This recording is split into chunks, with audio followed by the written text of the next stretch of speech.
Hello, welcome to episode 81 of Your Ultimate Comeback. I'm your co-host Brad with my other co-host Raquel. Good to see you. Hello. She's back again. Yes. What do you mean back again? You didn't leave me. This is like multiple in a row now. I know. That's what I'm saying. I'm back. On the road for so long. You don't get rid of me again. Well, until you do. Until next volleyball Yeah, season. exactly. Yeah. Super excited today. We have an incredible guest. I'm really excited to dive in with him. His name is Vinny Crispino. He's the founder of Pain Academy and a leading educator in the fields of pain science, corrective exercise, and biomechanics. More importantly, he's someone who has lived through the challenge of a life-changing injury and the decade it took to recover. After a severe back injury, ended his career as an 8-time All-American Olympic hopeful with over 30 state records. That's impressive. Yeah. Thank you. Dang. Vinny spent years navigating chronic pain and searching for answers. That journey became the foundation for a movement-based program through Pain Academy that has helped over 10,000 people improve their quality of life. He's known for blending science with compassion, meeting people where they are, and guiding them to a grounded, empowering path to reconnect with both their bodies and minds. Vinny, I've been looking forward to this one. Yeah. Great Thank you intro. for coming. I'm getting all hyped up on it. Yeah. I felt like the Rocky theme should have been playing for that. Yeah, we need some good background music Yes. for Yes. 100%. that. Yeah. You on that, Caesar? Yeah. Well, thank you for having me. We used to have the applause, remember? We used to do Oh, applause. yeah, A little yeah. applause Yeah, meter. yeah, we had the applause. He does it all behind the scenes. I need I one know. for laughter because like I think I'm funny. Oh, you're and I'm funny. not. You're And it's funny. weird like just talking to a camera and Yeah. it just always bombs because nobody's there to Yeah. feed you and hype you up. Yeah. First off, again, thanks for making the drive down to see us Yeah. live. That was super cool of you. Really appreciate that. But two, I want to start off, tell us a little about your injury. Share with the audience kind of what you went through. And what I'm super excited about is that so often the most impressive people I've met in the industry are ones that have been through some serious shit. Yes. And had to go figure it out on their own. That's the thing I'm most excited about, because perspective is so different when you've been there and had to deal with it and suffer through it. Man, it was the greatest teacher in this whole journey. You know, even though I love the science and the academic side of things, I didn't learn about pain from textbooks. I learned it because I lived through arguably the worst of it. And I, like most people, I didn't really care about movement and optimizing movement until I just couldn't. You know, as you said, I went from being this high elite athlete into breaking my back in a surfing accident. So I sold all my stuff when I was about 18, 19 years old, moved out to California, kind of had these like pipe dreams of becoming a surfer.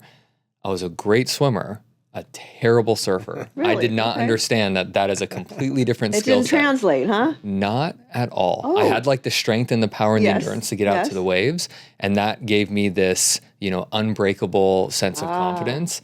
And, as a swimmer, I never was really humbled with my body, especially being a young man. My only experience was pushing my body and it just getting better and faster and state records and Right. state records. Oh, okay. I didn't run into Waves. no waves, no contact injuries. My Right. body wasn't built through, a lot of like impact stuff. It was just like no load, zero weight bearing environments. That's what it was.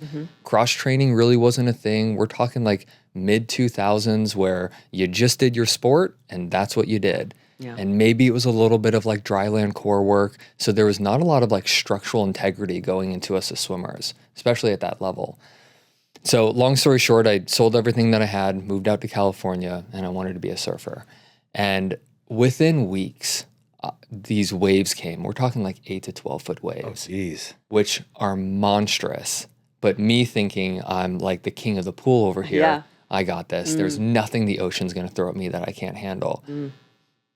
And I'm telling you, it was the first wave. And I'd never seen a wave like this. Usually the waves, you can like see the sunlight Yes. coming through. This thing was thick and dark. And I'm like, that's the one. And I started paddling like crazy away from it. And instead of like this normal, graceful, the wave picks you up and you start gliding and it's this euphoric thing and it's a nice little pop up and it's smooth. This thing picked me up and just ripped me. It threw me right down to the bottom. It was a close shore break. My lower back hit a rock, T12 fracture, 3 herniations. The force of the impact injury hit my spine so hard, I had a 21-degree lateral shift. So it's almost Oh like my a God. scoliotic injury just from the sheer traumatic impact. Wow. And I think my story from there is like most people. What do you do when you're in pain? Wait, you weren't alone, were you? I was terribly alone. Oh, jeez. I was the only guy foolish enough to go out there in on the that. waves that day. And so everything from surfing up, coming up and grasping for air, I was thankful that I had all that training in the pool because that's when it kicked in. Yeah. It's like, okay, how do you be calm in this kind of an Yes. environment? The injury created all of this sensory feedback nerve damage where I literally, when I came up to grab a breath of air, I looked down and I thought my left leg was just ripped off. And sometimes I can be dramatic, but like I literally couldn't feel the sensation of it there. Wow. And it was still there. It was just kind of dangling. I had a little bit of motor control and I just do whatever I can. I'm doing like these little sculling patterns that I learned at the Olympic Training Center just to kind of gently move back towards the shore. I lost the board, the leash snapped, and I'm literally like, once I got back to the shore, just crawling on my hands and my knees back to my truck. And, logic would say, call somebody for help, call an ambulance, you just seriously hurt yourself. But I was in shock, and I Right. wasn't thinking. And my only thought was like, I need to be alone.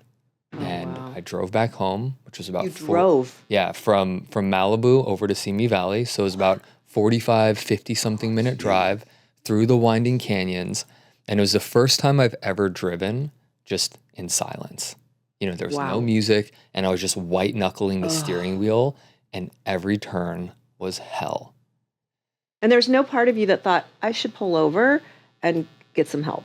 No, you were just, It was so mission critical to just Okay. get home Yeah. that there was anything in front of that was just a delay of like, Wow. I need to get home and I need to lay down and I just need to be alone.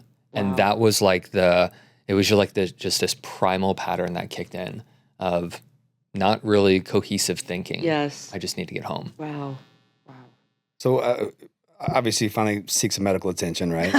Next morning, I actually called a friend and Said, are you did freaking what men are crazy? really bad at doing, which is like, hey, I need help. Yeah. Can you come rescue me? And, Yeah. and he did, and we drove over there. In a situation like that, what was the recommendation? Immediate recommendation was just an external brace. So let's try to mobilize the area. Based on the damage, there were a couple of things that were recommended, but the only thing that I really remember from that time was just a fusion. It was just an immediate stabilization of the spine. And I remember asking these questions of, what does that mean, fusion? Like, what are you going to do? And him describing the procedure to me. And it was just a hell no. There's no way any of that sounded comfortable at all. And, in my bullheadedness as a young man, and again, this is like my first time dealing with an injury. So I didn't really have an experience of like things not getting better.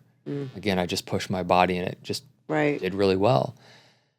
I am like arguing with this person with a highly decorated, degrees and plaques and certs on the wall behind him.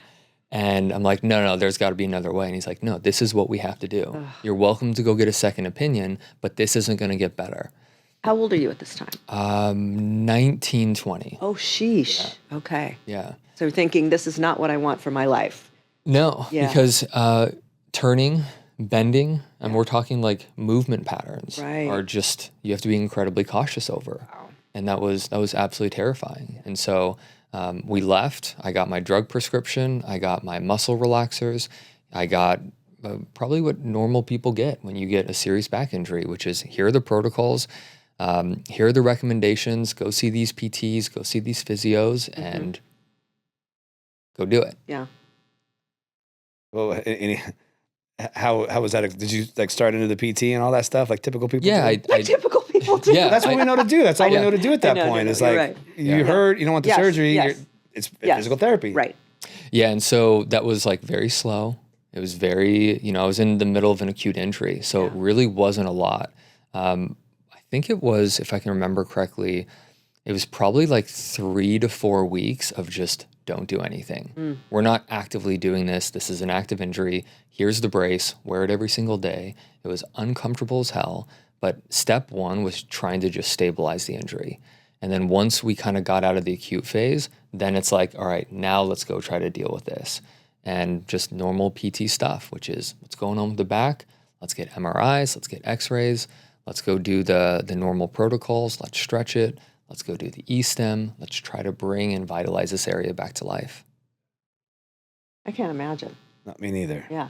It's Well, you went from 0 injuries to you went big. Yeah. Just, I don't mess around. I No, don't like apparently. to half-ass things. When I get injured, I like to do it all the way. Yeah. That's incredible. So the process from that point, like I've seen a lot of back injuries over my time. Yeah. And I typically see them at the point where people are like, nothing's working. I'm so frustrated. They're willing to try anything. Like, what was your process? Like once you got past the acute stage and it was okay, like trying to get back into things, trying to move again, trying to, get healthy again. What was that process like for you? It was a cumulative 5-year process of Man, it was bouncing long, but I didn't know. in and out and around. And, I'm sure probably a lot of listeners who have been through an injury, it doesn't even have to be a traumatic thing like I've been through. You go to the PT, every week it's like a fresh young kid, it's a fresh new person who is giving you advice and exercises based on like a 5-minute look at your chart, 15-minute appointments in and out. Nobody was teaching me the things I needed to do. It was just go do this while we're here. Let's go like poke this. Let's go rub it. Let's put a little Grasson technique on it. We are? We just had an earthquake. Did we? We did. We just had an earthquake. Thought that was just me getting excited It going back probably into was. the Sorry. state of trauma. Really? I didn't either. I hardly ever feel them. Well, Yeah. okay. Just Sorry about numb. that. I'm just numb to them. Now you're officially a Californian then if you're numb to it. Yeah, it doesn't faze me No, anymore. that's good. Yeah. So it was So no surgical intervention. no surgical Okay, you intervention. said hell no. No, hell Okay. no. Did people think you were nuts? Yeah, because I was arguing against it. Yeah. And the second, the third, and the fourth opinion, I think I stopped at the fourth opinion, and they were kind of all recommending whether it was a disectomy because the herniations were creating the nerve impingements, the vertebrae was fractured, so they wanted to stabilize that area. But even though they all had the same consensus of we need to do something, every expert had a different idea as to what needed to happen. Oh, interesting. So Yeah. who do you... That's scary. What do you right? do? Yeah. And this is what so many people go through, which is it just adds to more of the confusion. If you go to a foot doctor, all of your back problems are coming from the feet. If you go to a neurologist, it's all the nerves. Yeah. If you go to a fascial release specialist, it's all your fascia. Or you go to a nutritionist, it's all your diet. Everybody was trying to explain the problem through the lens at which they understood the body. Sure. And because nobody was on the same page, And they don't felt communicate. They won't communicate with each other. right. That was There's one no thing I've noticed in communication. the realm. Yeah. Yeah. Yeah, so there was little communication. Nobody felt like it was like an actual team. Everybody's moving in different directions. I started to get the sense of, well, that guy doesn't know, this is wrong, and you shouldn't be doing this exercise. Oh, boy. So then it was like a battle of physios, and it made me kind of like second guess Everybody. who knows what the hell to do here. Yeah. Yeah. And it just didn't work and it didn't help. And, my experience is probably like most, which is sometimes it helps, sometimes it doesn't. But over the grand scheme of things, like nothing was really meaningfully changing. And I was just running out of money. Yeah. So I was panicking. And so it went from PTs and physios to chiropractors, rolfers, massage, acupuncture, acupressure. I started to get desperate and look for like the Instagram gurus online who has the method or like the machine or the device that I just haven't done yet. And it was just out of desperation because things were just terrible. Yeah. At what point did you decide to just finally figure this out on your own? I think that this was probably hovering, maybe it was like year 5 or 6. I'm in another flare-up episode. I can't take care of my son. I can't work. And there was a new pain management center that opened up in the Thousand Oaks, Westlake, Calabasas area. I'm like, okay, cool. We got some new blood in here. Let's go to it. And I bring, my entire stack of MRIs and X-rays, all the PT notes. I was really diligent. So I'm walking in with this huge manila folder. I'm going to catch these guys up to speed. Not only did I get the sense that they didn't care, but the game plan was more narcotics and more Naxaprin. Jeez. And that was it. So we are managing We're the finished pain. here. Yeah, we're managing the pain with prescriptions. And Wow. I remember being in that car with a brand new prescription bottle. I think I was like justifiably taking the drugs, but it quickly turned into, well, I'm taking them now to prevent the pain because I was so afraid of it Sure. that there was also like dependency starting to Yeah. form. And I remember being in this car, like, there's got to be a different way to do this. This isn't working. And it was that moment that I realized, none of these people were wrong. None of these people were malicious, but nobody was caring about me as much as I cared about me. And nobody cared about me as much as my son needed me to get better. Right. And so I said, to hell with this. I'm going to do this myself. And I went back through school. I looked up, what are the certs? How does the body work? What's exercise physiology? How the hell do you come back from a traumatic injury? Yeah. And this is before AI, so it was hard as hell. I had to fumble through this crap myself. Favorite, Raquel is learning AI right now. Gosh. It's great. I love it. I had to do this on Google and figure out where do you even start? And so Yeah. I started with the basics of, personal trainers kind of know about the body. Mm-hmm. Maybe I need to learn about stretching. Maybe I need to learn about flexibility and strength. And so each little thing, okay, cool, helpful, I'm learning some tools, but it's not really getting to the heart of it. Yeah. So then what's next? What are corrective exercise specialists about muscle imbalances and movement impairments? Okay, that's cool. I'm learning a little bit more there. And it was just each step, every time I got to the top of that educational mountain, I saw another mountain that made a little more sense. And I spent the next 10 years trying to put the pieces together. So you're just managing at this point, your pain level and all that. You said flare up. Is that what it would be like? You at some points it was okay, and then you would get a flare. Is that how it was? Nothing made sense. Oh, because you didn't know what was going to happen. I didn't know what was going to happen. In my now understanding and education about the body, I understand fully I was caught in something called a neuroplastic pain loop, which we can get into. Yeah. Because I think a lot of people are going to find a lot of value in that conversation. Yeah. But here I am, 5 years post-injury. The MRIs showed the herniations healed and the fracture healed, but I was getting worse. Okay, wow. And that's what didn't make sense. I was having delayed pain flare-ups. Some days I could sit. Some days I couldn't. Some days I could kind of work out. Some days I couldn't.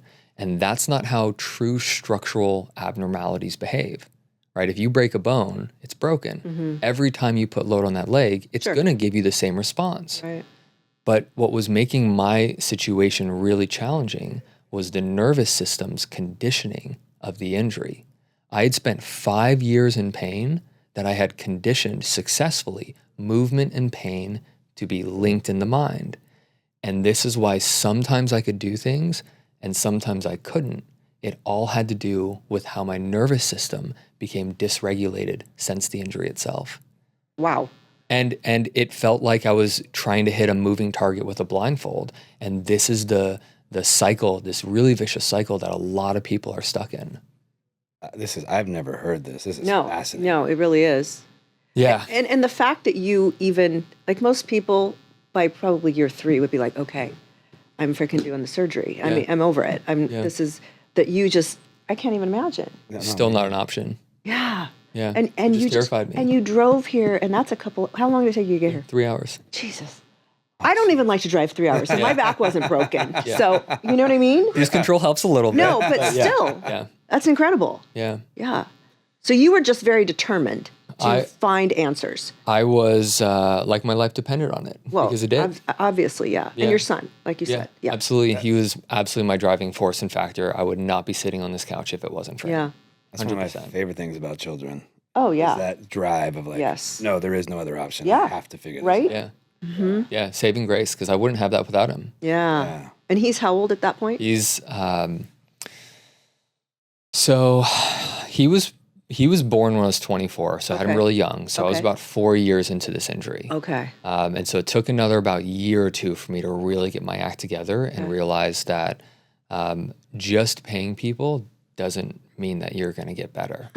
Like, and it's so weird. Yeah. It cost tens of thousands of dollars to learn that lesson. Right. That I was just swiping the credit card and thinking like, okay, well, you're really expensive, so you got to work. You must be good. Yes. Yeah. And what it ultimately came down to, and the common denominator in so many people that I'm helping, is like it was missing my participation. But my younger self was like, what do you mean? I am participating. I'm looking up help. I'm doing this. But what about the other 23 and a half hours of the day outside of the appointments? Like, what am I'm drinking. I'm doing drugs, these narcotics. I'm lounging and binge watching. I'm doing nothing to Rotting. actually. That's what the I'm kids say rotting. now. Yeah, I'm Rotting. lay in decay. Yeah. That's what it was. It was a lay in decay. No, absolutely. I was missing my participation in this. Yeah. Wow. So you did have a drug problem at one point because of that? Yeah. Wow. Oh, it was. I don't see horrendous. how you couldn't. Yeah. Really? I mean, it was, when you start linking, and it's so funny because you see in the movies, like when somebody pops a pill and they swallow it, it's like, Instant. yeah, it's instant. But that's what it was like for me. Really? Yeah, because that was my only way to tap into relief was just drugs. Okay. That was the only relief that was actually being given to me. And it wasn't even real relief. I was just high. Wow. That's it. Yeah. Yeah. So, But at least your brain knew, okay, I'm controlling the pain. I Yeah. control the pain today. yeah. Yeah. Yeah. Which when pain levels are high, you'll do anything to make sure those things don't. Doesn't matter. You'll do Yeah. anything. 100%. Yeah. Desperate. Yeah. Talk a little bit more about this. What would you call it? Neuroplastic. Neuroplastic pain loop. Yeah. This. Neuroplastic. Yeah. Okay. So this could be a 6-hour conversation, and we'll clear the day because this is so critically important for people to understand. So for 25% of people who get injured, their injuries hurt long after the injuries heal. We now understand through fMRI studies, so when we go to scan the brain and see how these neurons and parts of the brain talk to each other, we understand who is going to be in chronic pain from an injury and who is going to heal and be fine from this. Wow. Really? So imagine having an injury in your back and going to get a brain scan to determine if you're going to be okay or not. Wow. Not only would that be really annoying and invalidating because it's like, no, It's you guys here. need to look at the actual injury. With an 85% accuracy, 85%, which is incredible. Yeah. If these two areas of the brain, the prefrontal medial cortex and the nucleus accumbens, the more those two areas of the brain talk to each other, which are the threat and reward systems, storytelling, meaning, processing, and emotions, the more those two areas of the brain talk to each other, the higher the chance are that you're going to have chronic pain. Nerves just send signals to the brain. So they send signals like pressure, temperature, if something's hot or cold. They sense load, like our nerves are communicating that we're sitting on a couch right now. Nerves detect changes in muscle length. So all nerve signals are just information. It's how your brain processes that information that determines, is there something wrong here? Is this a threat? Should I perceive this as pain? In a nervous system that works well, you're going to get a sitting response. There's no threat here. It's just pressure. In a brain that's making a mistake, like people's brains are when they're in chronic pain, you're sitting down and it's thinking threat. It's creating and producing pain responses because it's not being registered in the normal sensory regions of the brain. It's being registered in the danger, the threat, the fear. So all of a sudden I'm in a lot of pain because I'm sitting and what have you. Yeah. Can that be rewired if someone is the type of... Absolutely. Okay. Because if your brain can learn it, it's neuroplastic. Right. And so that's neuroplastic pain is a learned pain. Right. And this conversation is very hard to have because we can point to the area of the body that hurts. So there's almost like this gaslighting effect that starts to happen when Yeah. you talk about this. But you have to understand that the brain can produce any symptom in any region of the body. Your body just communicates with you. It's your brain that maps out what is it feeling and why is it feeling that way. And if we as human beings can make mistakes, why can't our brain make that mistake? Absolutely. But it's really easy to understand if you've ever had childhood adversity. One clear example of this is like intimacy should be this amazing, beautiful thing. Right. It should be this thing where two people can come together and form a meaningful connection and a bond. How many people are afraid of intimacy? Valid point. Yeah. Because connection at some point. Right. Maybe you were raised in a household where, for example, like if you're a guy who has a hard time making guy friends, maybe you have a history of violence in your household. And grown men, there's a level of intimacy and connection that scares you. So you stay safe, and it's really hard for you to have a really good bond and brotherhood circle. Something that should be incredibly meaningful and powerful feels scary to you. Wow. So if we can do that with situations and people, why can't our brain make a mistake of a neutral stimulus and amplify that as pain and danger. So that is different than someone like, oh, you're overreacting, or you're, we all have known people that are always, not necessarily, oh my God, this hurts so much, you get where I'm going with this? They're kind of, a little drama. You think, oh God, but so some of that could be real. Well, yeah. So all these studies, I'm going to talk about a couple that are going to help ground this in science. Okay. Because otherwise it's just... Sounds woo-woo. Yeah, it sounds That's woo-woo. okay. It's an We like airy-fairy woo-woo. conversation. We do like We woo-woo. like woo-woo. There is a paradox in Lithuania. Lithuania is the only country that does not have chronic whiplash cases for people involved in car accidents. This is a worldwide, it's a known phenomenon. Wow. And scientists are like, why? Are the What's cars different? safer? Yeah. Are the speed limits lower? Are people under-reporting whiplash? Right. Their insurance system and their belief system does not believe that whiplash is an actual thing. There are no treatment protocols for it. There is no diagnosis for it. And therefore, there is no expectation that will your happen neck should hurt after a car accident. Interesting. So scientists wanted to study this further. They took a group of people. They created a fake car accident. Okay, they played car sounds. There was a little drop of the car, so the car was at a tilt, and then it dropped down. And the researchers threw shattered glass on the windshield, and there was damage that the participants did not see getting into the car. By any stretch of their imagination, they believed they were in a car accident. Guess how many of them developed chronic whiplash? 10%. 10% chronic, meaning anytime outside of a month. I think it was 20 to 25% of people within the first 30 days had neck pain from a fake injury. Wow. Those who said that they reported chronic pain, they also had personality tests done prior to the accident to see what psychological traits would predispose somebody for having chronic pain. Anxiety was one of the biggest ones. Hypochondria. So the dramatic, being dramatic, catastrophizing things, making things bigger than they are. Sure. Why would the brain say, no, we're not going to do that to sensation? It's doing it to everything. Yes. Yes. And this is what we have to understand. And so to make this real for people, my injury's healed. My back still hurt like hell. My body and my movement and my health was on a constant decline because my brain was still producing pain long after the injury healed. And to be fair, if you were to said, hey man, the way you're thinking, like your pain's in your head, back when 5 years after accident, I would have flipped you off. Right. And I remembered almost wanting to do that when a doctor said that. Yeah. He did a really job of explaining this is what he actually meant. You know? Oh my God, I thought this conversation would be about stretching and mobility and we can get exercise. And This we is can awesome. get there. Yeah. And so that's part of it, right? Yeah. So what we have to understand is that every body has a brain to it. Period. If we are just going to look at the body to treat an injury, we are missing half of the picture. Absolutely. Period. Yeah. And so, sure, we can get into structural stuff. What do we do with limitation? We can get into stretching and mobility, and we can lay all of this out.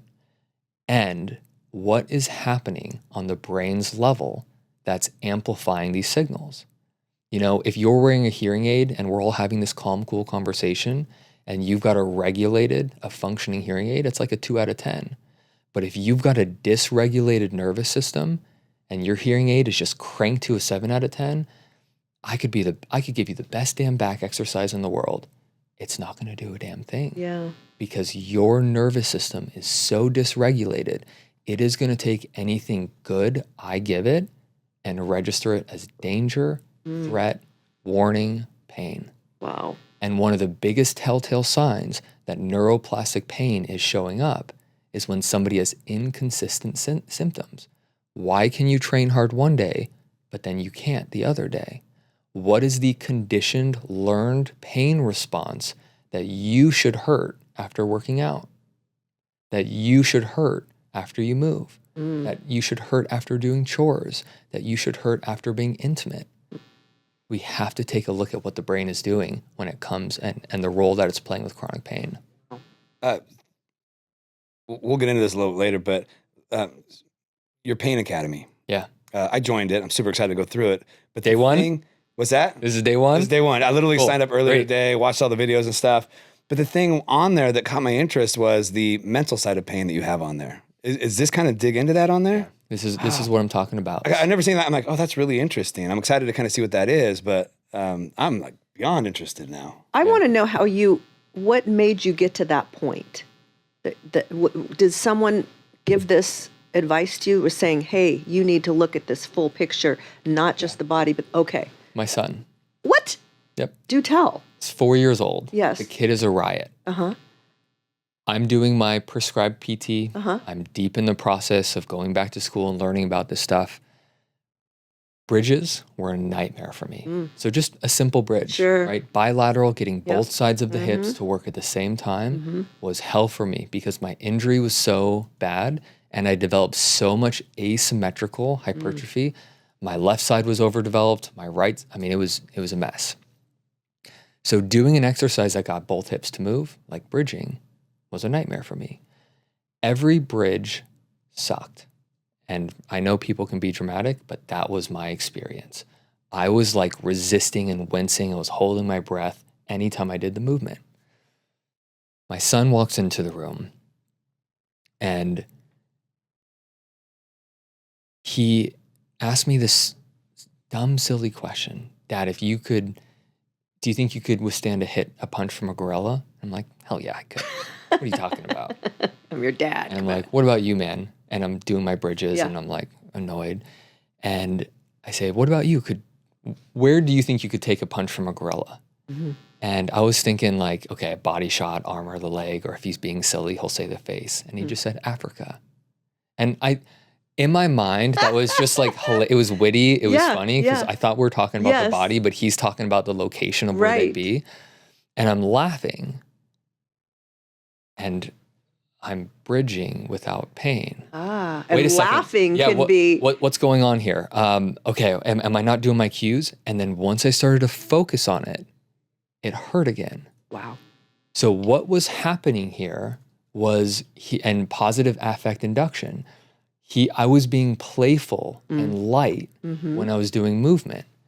But then when I went into something called hawk mode, if you've ever seen a hawk look at something, it's intense. Right. What do we do with our bodies? Okay, brace this, core this. We're so like eyebrows furrowed, movement's got to be so rigid. No wonder why it hurt like hell to move. I was creating my own prison. And my son brings this lightheartedness. And it was my first experience in years where just distracting myself, which is what we're going to get into, it's part of the neuroplastic somatic pain tracking system, just distracting myself changed my experience with my body. So if where I placed attention changed my experience of pain, what does the brain have to do with this? What does the way I think? What does the way I talk? And more importantly, what does my inner dialogue have to do with why my pain is not going away? Fast forward a couple months, I don't really have a lot of answers, and I'm trying to go into like the neuroscience, and this woman, this spiritual healer, great massage therapist, she's giving me a massage, and she grabs my left back, which is where the rock hit my spine, and I immediately jolt, and she's like, okay, we're not going to do anything today, but I want you to try this. She put her hands on my back. She says, repeat after me. I love you. Thank you. I'm sorry. Please forgive me. I'm like, this is stupid. How much am I paying for this session right now? Right. And she got there and she's like, I need to hear you say this. Did you have to put your hand on your back or anything while doing it? Just say it in general. She just put her hand on the side of my injury. Spot. Okay. And I'm saying these 4 phrases. Right. Thank you. I'm sorry. I love you. Yeah. Please forgive me. Yeah. And then I started to cry. Right. I can because imagine. I love you. I don't. I was doing drugs. Right. I was drinking. I only knew how to abuse my body. I was pissed I had this life-changing injury. Love? Yeah. No. Not so much. There was no love. Right. I hated my body. Well, no wonder why the stuff I was doing wasn't working, because I was just abusing myself in different ways and expecting my body to like feel better. Yeah. Thank you. I've got nothing to be thankful for. This injury took my life away. I'm not a man. I can't provide. Right. I've got right. nothing to be thankful. It's making me weepy. Yeah. Got you. I knew it was coming. I'm Mean. Yeah. You were the one who said it wasn't going to happen happens. today. Brad, I'm not ashamed of it. Okay? I'm not saying you should be ashamed of it. You just need to It's accept it. touching. It's touching. I know, It it's is. incredible. And I love you. Yeah. You know, thank you. Please forgive me. And I realized in that moment, I was doing everything wrong. I Yeah. was doing everything wrong. Yeah. The exercises that did not work for me for years, I was making more progress in weeks than I had a cumulative 5 years because of what I was thinking and how I was engaging my body, how I was approaching pain and sensation. My only tool was to fight and to tense and to grimace and white knuckle every damn Yes, exercise. yes. And instead of trying to like have this, I'm going to optimize healing and I'm going to heal this, I'm going to fix this, I'm going to show my body some love today. Oh my God, I cannot believe what you've been through. Right. Thank you for still being here with me. Let me show you some love. And what I didn't understand I was doing at the time was I was going from this fight, flight, freeze, high cortisol adrenaline, closed off relationship to the parasympathetic state. I was activating the rest, heal, and digest set. And I was doing it with movement. And I was turning movement into medicine. And every time I would not thrust myself past my edge of pain, hoping that like something would just pop or snap and I'd be like, fine, and I'm healed and I'm 20 years old again before my injury. Yeah. Yeah. I learned how to work with it. And I learned how to actually meet pain with compassion. Wow. And when you do that, it relaxes the brain's alarm system and it reduces and deconditions the neuroplastic flare-ups. I was learning how to heal the inner child. I was learning how to parent myself. I'm crying. I think that's why. Because it's real. Yeah. And so many people out there, we're frantically doing this and this. Yeah. And we ultimately have to come back to a place of, I don't feel safe right now. Yeah. My body doesn't feel safe Yeah. right now. How can we cultivate a movement practice that collects safe experiences again? If our only way we're trying to work on our body is like to find that edge and to find pain. So common. Yeah. Think To of force change. yes. I'm not even thinking like the pain thing. Like, Yeah. I see a lot of people like, I hate how my body looks. Oh, It sucks. I got to force it to change. It's and it, so easy to and be it never, angry at it doesn't So change in that easy. scenario. Right? Yeah. It's the same. It's kind of the same Yes. idea, right? it's the same idea because that's how you meet yourself. Yeah. And if that's the dialogue, if that's just what you're telling somebody, that's probably a filtered down version of what you're really telling yourself. Yeah. And that's what you're feeling every time you go to the gym. No wonder why you don't stick Yeah, with it yeah. long. Yeah. Well, Who wants to feel that shame and guilt? Like, who wants to experience that? And so just a side note, I work with so many incredibly successful people, yet they struggle with fitness. I think because of that, because instead of this being this like empowering, enriching, self-care thing that like helps you feel The punishment. grounded. The punishment. Yeah. And who wants to feel weak and shitty and Yeah. bad and incapable and Right. incompetent? Who wants to do my exercises and feel imbalance and weakness Right, exposed? right. I'd rather just go like watch TV. Fuck this. I'm out. No, Yeah. exactly. But you know, there's I've heard it said so many times it's kind of become trite, but you wouldn't talk to yourself the way you would, or you would, pardon me, I'm going to say this wrong. You would not talk to others the way we talk to ourselves. It's, oh God, I'm so stupid. I'm I'm so weak. I'm so whatever it is. So it's so easy for us to do that. It makes so much sense to me, that connection. Well, and I could see how it would go way down the rabbit hole if you're in pain. You Yes. can't work. Yes. You can't do the things you love to do. Right. You can't Right. play with your kid. Right. Yeah. Like that could be Yeah. You horrific. You get lost quick. Yeah. Yeah. Yeah. You get lost quick Yeah. with it. And that's why in my system, what I teach people is everybody's on a spectrum. Every body has a brain, and every brain is a human being with an emotion and a story attached to it. If we are going to heal this, we are no longer playing the my back hurts, what's the back exercise? We are playing, we're going to focus on improving how your body moves, and we are going to focus on the neuroplastic side. Yes. We are not going to have a high chance if we don't do both simultaneously. So I need to give people the tools on how to actually, like the framework, the scaffolding Yes. of when you feel pain, that brief little moment between the catastrophizing, the memory, the comparison, the stuff that's making you irritable, the stuff that pushes and alienates your partners away, Right. the stuff that actually gets you how to weaponize your pain too. And we can talk about that later if you want. And actually just approach it differently. And that starts by just actually being able to be with it and sit with it. It's kind of what we were talking about before we recorded. Yes. Is going through it. Yep.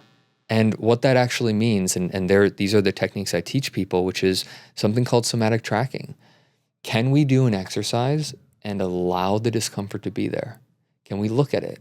Can we be playful with it? Like, what shape, what color is there? What texture is there? Can we actually almost identify it? Instead of just white knuckling it, can we almost learn how to do something different with this? And in doing so, in this allowing of it, it's no longer resistance of it. Your relationship with your own signals starts to change. And this is what makes profound discoveries and transformations happen here. Incredible. I want a story of, I mean, obviously yours is incredible, but give us a client of yours. My gosh. You probably have one of my But I'm wondering, firstly, what do you get people that are woo-woo already, or do you get people that are just, I've tried everything, I'm over this, I'm now... I didn't sense any woo-woo-ness when I was signing up. Yeah. Because I signed up for the academy. But there's a little woo-woo. Yeah.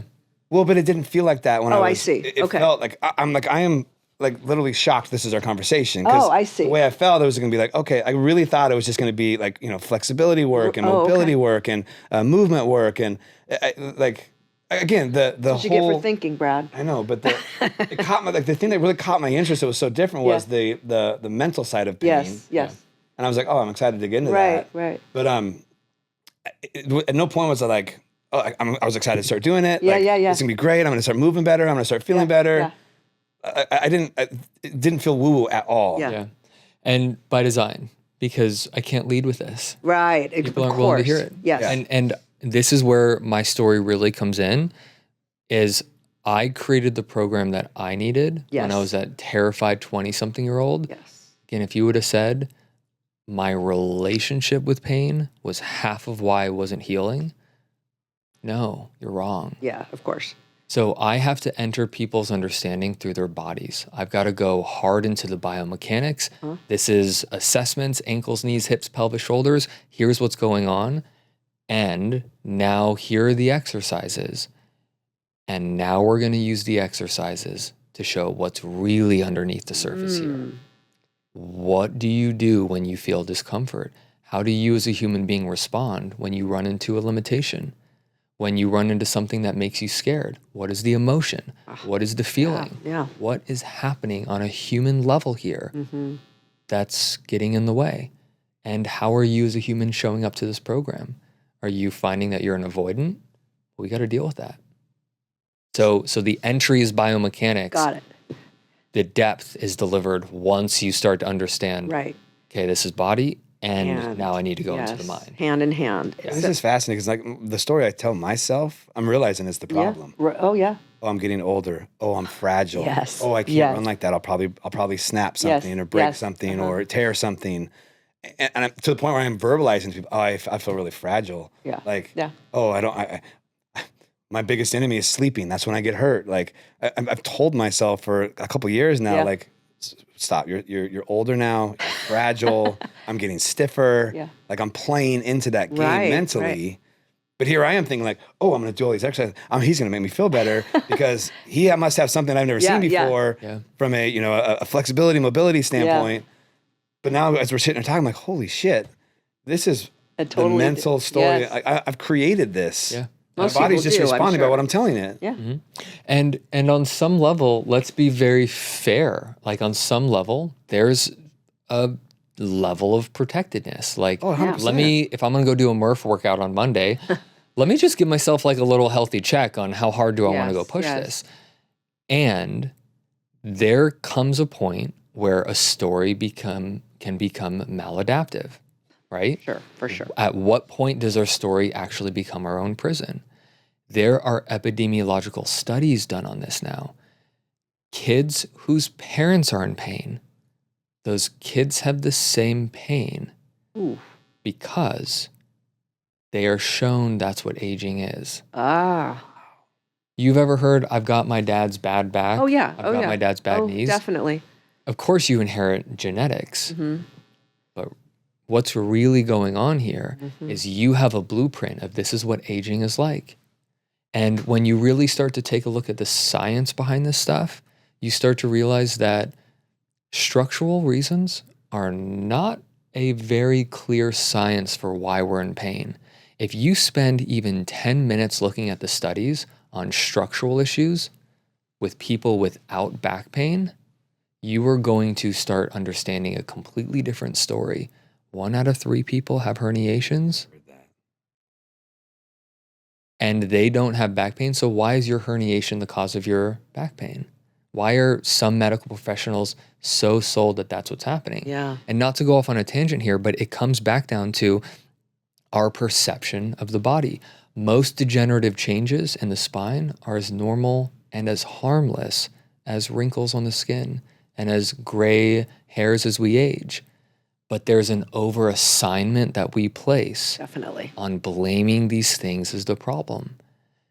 And then all of a sudden you've got guys who are squatting in their 70s. You've got ultra marathon and marathon runners in their 80s and 90s. Yeah. What stories are they telling themselves? Why are they capable of doing that, yet people write themselves off once they're in their 40s? What's going on here on a deeper level is how our brain is making sense of signals and sensations. One of the telltale signs of neuroplastic pain is, are you good in the morning but not great at night? Are you being told, how many memes do we have to see of, but first, coffee? Yeah, yes. How much Yes. of this is sociological conditioning? Right. How much of it is cultural? And I think I don't think it's 100%, but think we'd be foolish to say it's 0%. Yeah, for sure. It's a part of our stories. Well, and what I love is your validity. Like, so prior to us recording, you've gone from what you were dealing with to now you're an ultra marathon runner, right? Yeah. And that's not supposed to happen. Yeah, definitely not. But I mean, I remember, I'll never forget. I think what really pushed me to not get surgery, it actually had the opposite effect, was a doctor saying, it's like crutches or a wheelchair. What do you want? Wow. And me having this like grim future painted of I'm going to need assisted living for the rest of my life, and me saying, hell no, I wanted to do it to prove him wrong. And I remember that doctor's face, and I held his words in my heart as I crossed the finish line of my first ultra, which was not just a flat, ultra in the city. This was in one of North America's hardest 50-mile races in the Oregon mountain range. 16,000 feet of vertical gain over Which 50 part of Oregon? That's where I grew up. Old Cascadia. Yeah. So right by Sisters. Yeah. Yeah. Yeah. My sister actually lives right outside of that area. Brutal. Yeah. Brutal Yeah, that's not terrain. great We're terrain talking there. mountains, man. Yeah. And I'm doing it, and I'm crossing the finish line. And so it's, the things I talk about, it's not from a place of textbook or theory. I'm using what people are learning in labs to give context. Right. But this is like application. This is what happens when you apply what I'm talking about. Insane. Amazing things happen. Yeah.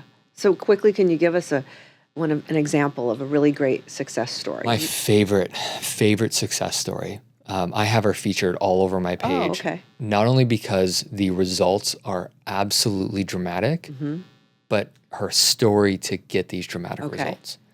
She joined my program, which is about a year long, did it every single day, didn't see any results. And what was None. the issue? It was systemic. I mean, Okay. we're talking probably 40-something degree lumbar scoliosis. Okay. We can see a huge pelvic shift. Just the body was contorted. Okay. Religiously did my work every single day for a year. And upon graduating and completing my program, she reached out and she's like, this isn't working for me. And it didn't make sense because know better? Like Yeah. 5%, Yeah. what's going on here? And so out of curiosity, I said, okay, we're gonna have a Zoom session. She's all the way out in Australia, so I have to do mental hurdles to figure out the time zone. Yes, exactly. And we have a session, and I take a look at her body and her movement patterns, and I just said, show me what you're doing before I go throw more at you. Show me. And she puts her body in these positions that I teach people. She's got a furrowed eyebrow. And I'm like, hey, Sam, what are you thinking about? And I forget her words, but frustration. It was what I was thinking about before my son interrupted Sure. me. And we kind of get into this like history, these hard emotions, this tough stuff comes out. And I just guide her through in real time a somatic tracking exercise that just does nothing with her pain. We're not trying to get rid of it. Yep. We are just trying to observe it without control. Let's today allow it to be there and be okay with that. Let's have no expectation, no judgments about it. And I walked her through this. She did the same routine that she had been doing for a long time with no change. And she stood up and was probably 5 to 10% better. Not a miracle, but better, in which she was not better for 12 months of doing this stuff. We connected a couple more times over the next few weeks. I didn't show her anything that wasn't already in the program. And I just held space for her. And I walked her through how to engage her body in a different way. She come to hate it. She loved fitness, but hated the clothes that she wore because of how her physique looked. The torsion, the lateral hip hike, all of it. Right. And I remember sharing a story with her, and this will make sense, I hope. And this was pivotal in my life too. I heard a story of Miriam Elks. She was one of the Holocaust survivors. And upon being interviewed, her son actually did her interview, and I get goosebumps telling the story. He asked her, how did you get through that? Arguably the worst human experience. Sure. Everything is designed in that environment to dehumanize you. And she said, I carried 2 things with me every day. One was a piece of bread, and one was a broken comb. I carried a piece of bread around to remind myself I still had something to give others who are in need. Wow. I am still valuable. I'm still capable to help others. And the broken piece of comb that I used to comb my hair every day was to affirm that I'm worth being taken care of still. She lost her husband, she lost her family, and here she is just combing her hair to remind her body that you're here and you are worth something. And I remember sharing that story with Sam because self-care was a chore for me at that time. Right. I hated it. And when I heard Miriam's story, it completely flipped my whole understanding of what movement, mobility, flexibility is. I'm worth being taken care of, and this is my time to take care of myself. And I remember Sam and I having this conversation. This is not to fix you. You're not broken and there's nothing wrong. You are worth time and attention and care. And then a couple weeks goes by and she sends me her photos. Oh my God. Really? Oh my God. Almost probably a sub 10-degree curvature of her spine, a level pelvis, even hips, a loaded body, equally bilaterally loaded symmetry. She was kicking her butt in the gym, Wow. celebrating what her body could do. Right. Nothing was different except the way that she was approaching her Yeah. body. Right. That's it. And I always feature the story because it's a biomechanical, flex of what can happen when you do Sure. a system that really serves you. Uh-huh. But it's why she got better. It's the fact that the before and afters were about 14 to 16 months apart. And there was nothing in the first 12, not a damn change in her photos in the first 12 months. Wow. And her story is like so many others. The moment you learn what this is really about is when some crazy things start to happen. Yeah. Yeah. And we can walk this back and explain it perfectly with any kind of biomechanical or neurological science that we know of. When you are doing this and you're entering it from a less stressed out state, Yes. lower expectation, lower judgments, you're going to do what? What does a parasympathetic system do? It increases blood flow. It helps you absorb food better. It makes nutrients more bioavailable. It reduces cortisol and adrenaline and allows other hormones to regulate.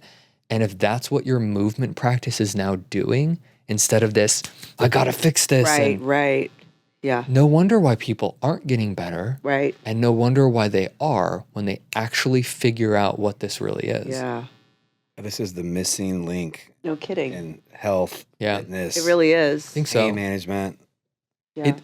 I think it's at the crossroads of, everybody is saying mind, body.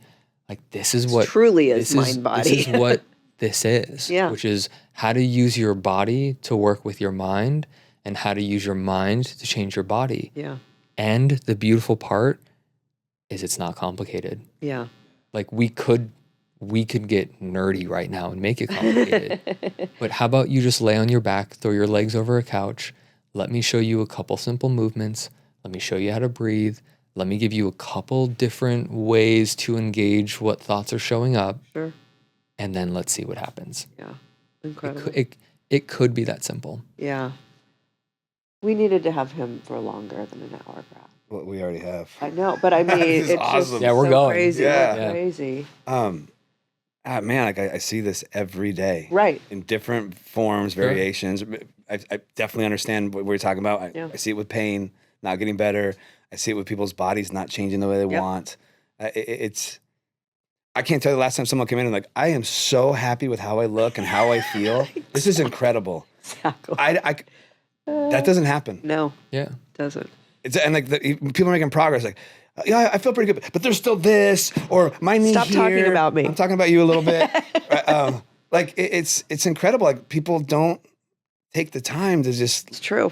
Oh my God, I love this thing. Like, Yeah. look what it's doing. This for vessel me. is really Yeah. doing me well. I can now move like this, and I couldn't do that. Yeah. Or Yeah. I fit into these clothes. It's. I think Like- you're probably always the one that has to say that to people, aren't Yeah. you? Let me tell you where you were and where you are now, Yeah. right? What do you think would happen if that was the foundation Holy shit! I think it'd that be. people would start working with you at? What would that process look like? How would that be different? So much different. Yeah, I think it would be fascinating. Yeah, definitely.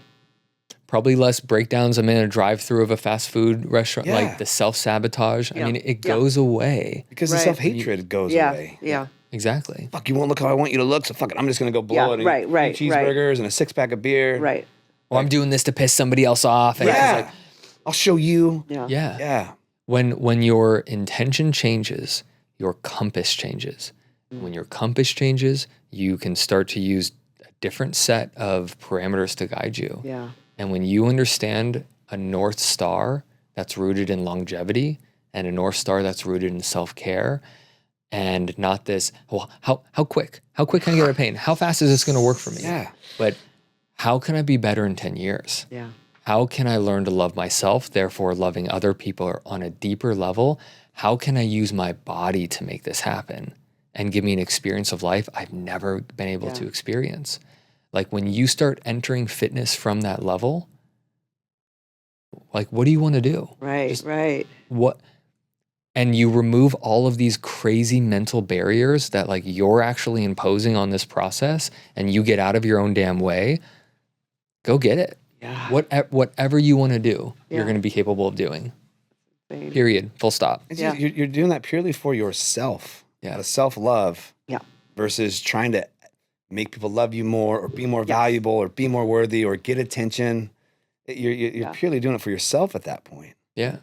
And this is why I always ask, like, you know, people are always throwing questions, well, how long until I'm pain-free? And my question always is like, well, how long do you want to be pain-free for? Because that's going to determine what we actually do here. Right. If you're wanting to just quickly get out of pain, just lay on your back and put your legs over a chair. Yeah. If you want something that's going to sustain you, we have to ask different questions. And when you ask different questions at the start, you go into it. What if your people came to you and said, what skills can I learn from this man that I can use and implement? What systems can I learn from this woman that I can now implement for the rest of my life to give myself a better chance of living? Yes. As opposed to just my wedding's Yeah. May I have a 27th. goal. Yeah. My goal is that, yes, absolutely. Short term. Because what happens is that people they reach that goal, Yeah.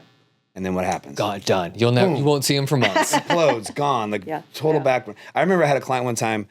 I trained her for a wedding. Looked incredible. Sure. A year later, she's like, I don't think your program's working for me anymore. I was like, really? And all I did was pull up her wedding picture. I'm like, well, it worked last year. Yeah. What's different about this year? Right. Because the program's the same. Like the system's the same. What's different? She's like, oh God. It's like the goal was reached. Yeah. And so like you at that point, like you were doing it just to look this way that day. Now what are you doing it for? Right.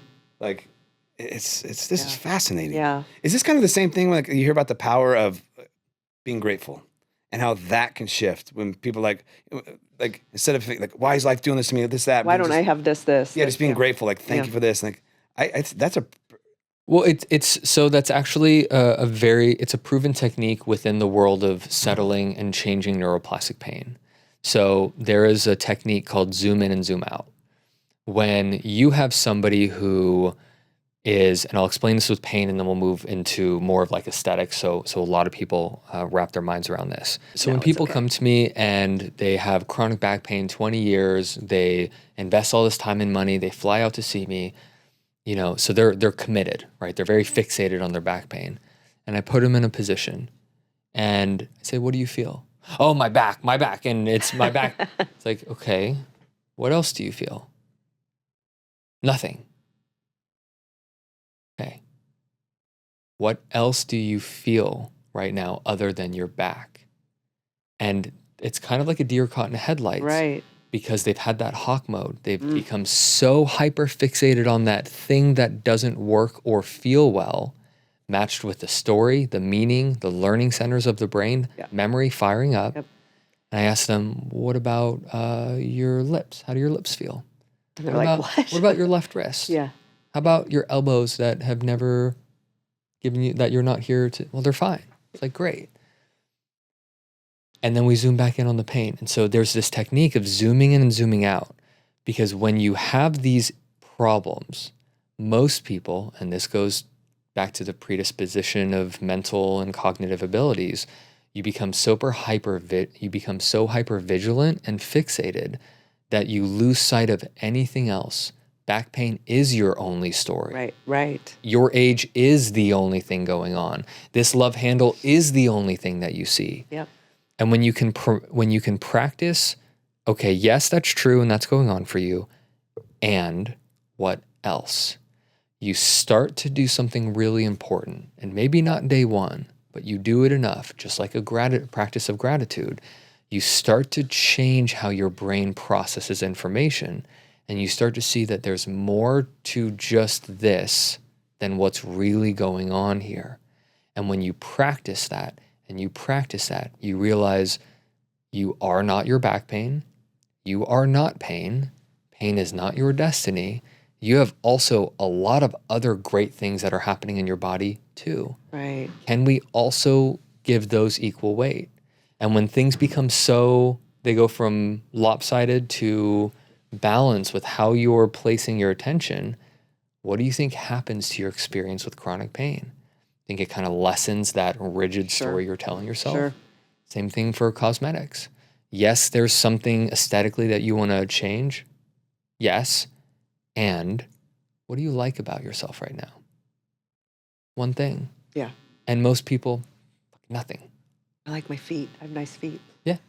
Let's start there. I do. Let's start there. And when you have I need to change this, and I have nice feet. Yeah. And it sounds so trivial, Right. but you have to fake it until you make it. Yes. Yes, I can see have that. to. Yeah. And when you can practice a zoom in, zoom out technique, you're training your brain to focus on something other than this sensation and signal it's become attached to. And that's really important if you are going to be able to make a change neurologically in how you're perceiving pain. Man, that is incredible. We are running out of time. Yeah. And I want to get the most important stuff Yes. out. Like, how do people find you? Yes. Yeah. Social media at Pain Academy or website painacademy.net. And Fantastic. the Pain Academy, like I said, I signed up for it. Super excited to do it. It's really robust. Is it an all online thing, Brad? Yeah. It's a whole coaching system. Oh, yeah. okay, It's like a okay. daily movement pattern. Oh, got it. daily You just movement need the practice. information. Oh. Like just log in from your home, Yep. find a cool little spot on the ground, and I will literally guide you I love it. from Every there. day. I love it. Yeah, I'm super excited And to it's do a year-long program? I've structured it to be year long, Okay. but this is, make no mistake, this is a lifelong thing. Sure. It's just a matter of how many years you're going to spend with me learning. Got it. Yeah, super excited to do it. I can't remember who it was from your staff that reached out. Saba.